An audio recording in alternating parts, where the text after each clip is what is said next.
or at least the office of the vice president, mas dedepensahan pa nila, no, yung precisely isang tao na accused of the worst crimes against the most vulnerable of our society. Ako po ay nakikiisa sa panawagan ng pagpapairal ng batas at katarungan sa hinaharap na isyu ni Pastor Apollo Kibuloy at ng Sunshine Media Network Incorporated.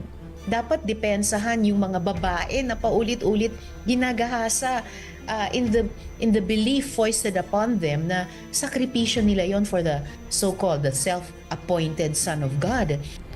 Sa mga ginagawang pagdinig ay tila pinatawan na ng guilty verdict si Pastor Kibuloy kahit na nakabatay lamang ang pagdinig na ito sa mga paratang ng mga testigo na nagkukubli ng kanilang katauhan at hindi mapatunayan ang kredibilidad.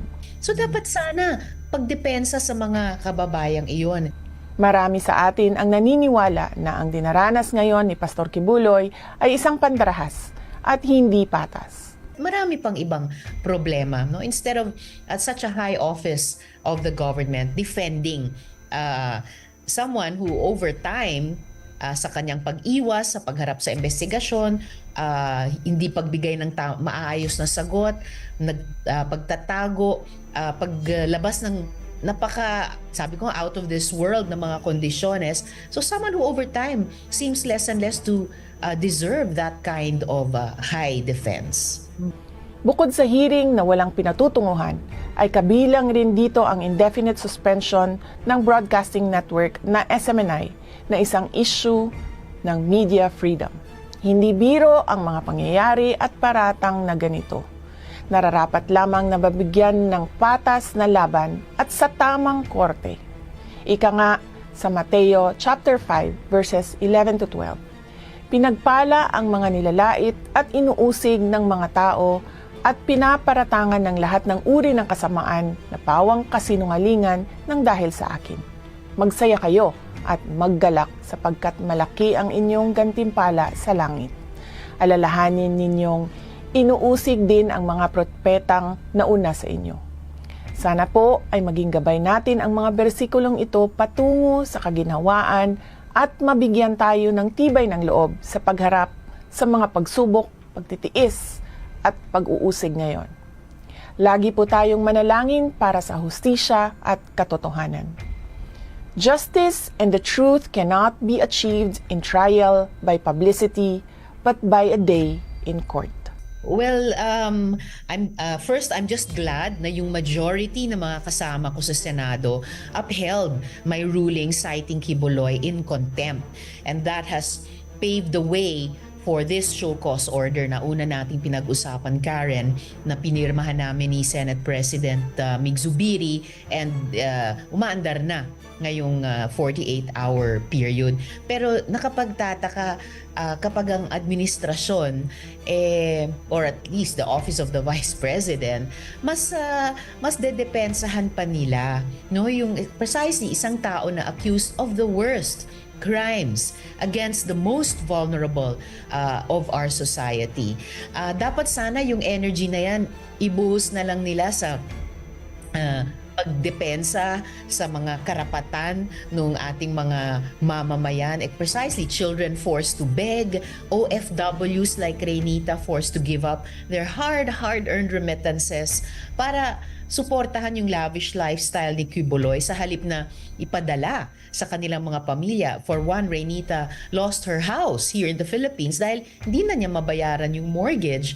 Dapat depensahan yung mga babae na paulit-ulit ginagahasa in the belief foisted upon them na sakripisyo nila yon for the so-called the self-appointed Son of God. So dapat sana pagdepensa sa mga kababayang iyon, pagdepensa sa soberanya natin sa West Philippine Sea at marami pang ibang problema, no? Instead of at such a high office of the government defending someone who over time sa kanyang pag-iwas sa pagharap sa investigasyon, hindi pagbigay ng maayos na sagot, pagtatago, paglabas ng sabi ko, out of this world na mga kondisyones. So someone who over time seems less and less to deserve that kind of high defense.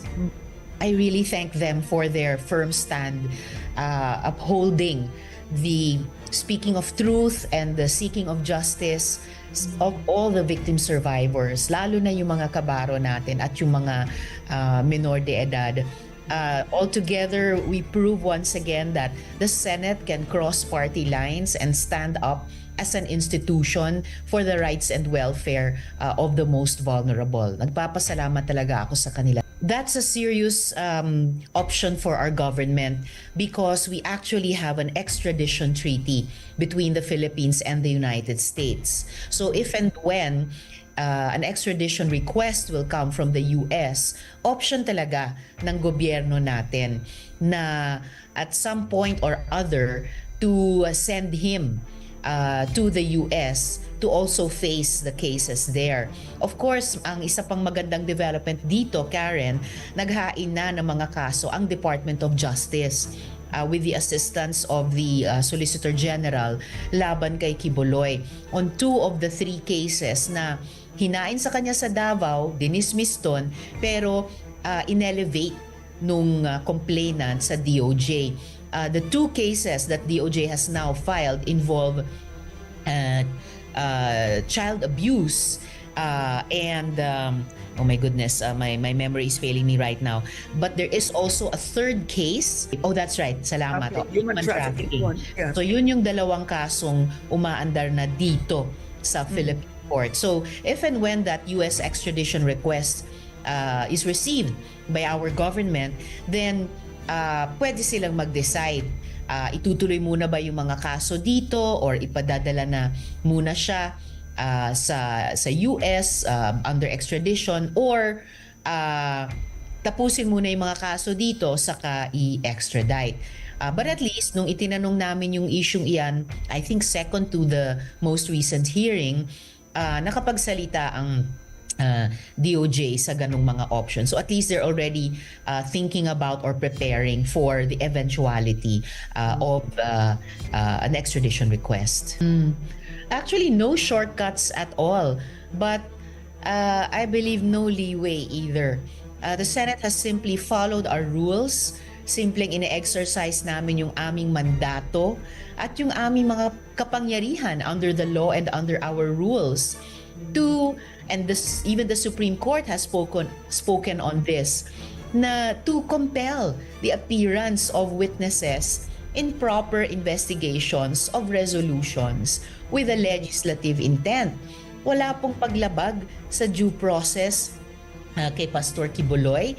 Wala pong pagpapa-importante ng Senado over other institutions or even branches of government. And again, the Supreme Court has spoken on that point. Actually, Quiboloy dug his own grave. Imagine, pinadala namin siya ng hindi nga isa lamang, 2 imbitasyon. Nung dinedma niya yung mga yon, saka kami nag-issue ng subpoena. At nung dinedma pa niya yon, saka kami may show cause order kung ba't hindi siya dapat arestuhin. He has 2 full days to simply communicate to us a good enough reason why he should not be arrested. At ang daming ibang mga resource person, including officials of state and church, na humarap sa Senate hearings in aid of legislation. So, diba, hindi siya naiiba sa kahit sinong mamamayan ng Pilipinas. All of us who are accountable to our laws. Opo, hindi pa nga umaabot sa ganyan si Pastor, and at least in the case of those citizens, they actually attended at least 1 hearing. Si Quiboloy, hindi pa nga nag-a-attend kung ano-ano ng mga demands, kondisyones. Sabi ko nga, yung 17 conditions niya na lumabas sa kanilang mga social media platforms, daig pa ang 10 utos ng Diyos. Whereas citizens, countless citizens by now and counting, have simply respected the Senate, respected its processes, and made themselves available. Siya itong playing super hard to get talaga. And it Oo. has been in many cases in the past.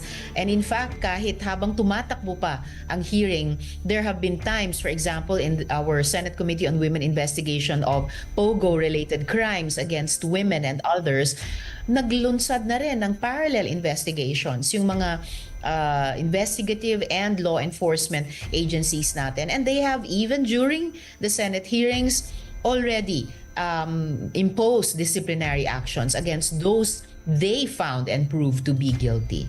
Of course, in principle, in both. But the second effect, it's not for the Senate to establish his innocence or guilt in terms of those crimes or to impose a sentence. It's really on our courts.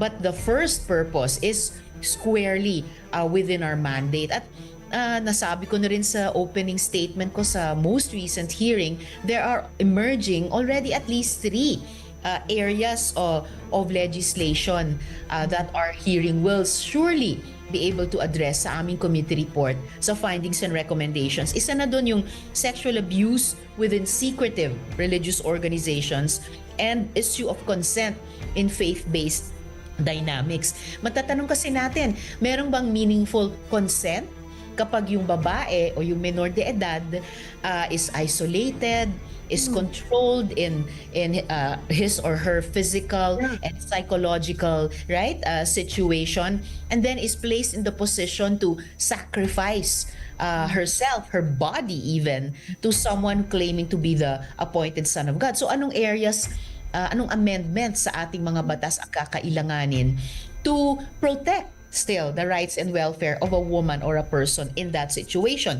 Isa pang emerging area for corrective legislation, the inability of our labor laws to sufficiently address voluntary labor arrangements where there are no clear employee-employee relationships but clear violations of labor and occupational and safety health standards. We talked about alias Rene, even SSS and DOLE could not determine what category of worker he belonged to. Yeah.